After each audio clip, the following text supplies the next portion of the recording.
নূর আলম কখনো নিজেকে বিশেষ ভাবেনি। সে শুধু স্বপ্ন দেখত, নীরবে, গভীরভাবে। চারপাশের মানুষ যখন বাস্তবতার কথা বলতো, নূর আলম তখন কল্পনার ভেতর ভবিষ্যৎ গড়ত।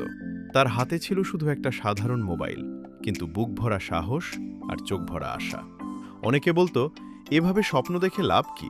কিন্তু নূর আলম জানত, স্বপ্ন না দেখলে মানুষ বাঁচে না, শুধু টিকে থাকে। রাতে সবাই ঘুমিয়ে পড়লে নূর আলম তখন নিজের ভেতরের প্রশ্নগুলোর উত্তর খুঁজত। কখনো মনে হতো সে কি পারবে, আবার মনে পড়ত আলো অন্ধকারে হারায় না, বরং অন্ধকারই আলোর কাছে হার মানে। একদিন তার তৈরি করা ছোট একটা কাজ মানুষের হৃদয়ে জায়গা করে নিল। কেউ হাসল, কেউ অনুপ্রাণিত হলো। নূর আলম সেদিন বুঝল, সে শুধু নিজের জন্য নয়, অন্যদের জন্যও কিছু করছে। তার পথ এখনও শেষ হয়নি, লড়াই আছে, অপেক্ষা আছে। কিন্তু এক জিনিস নিশ্চিত, নূর আলম হাল ছাড়ে না। কারণ সে জানে, যে মানুষ বিশ্বাস ধরে রাখতে পারে, তার গল্প একদিন অন্যদের স্বপ্ন হয়ে ওঠে। এই গল্পটা শুধু লেখা নয়, এটা আপনার যাত্রার প্রতিচ্ছবি।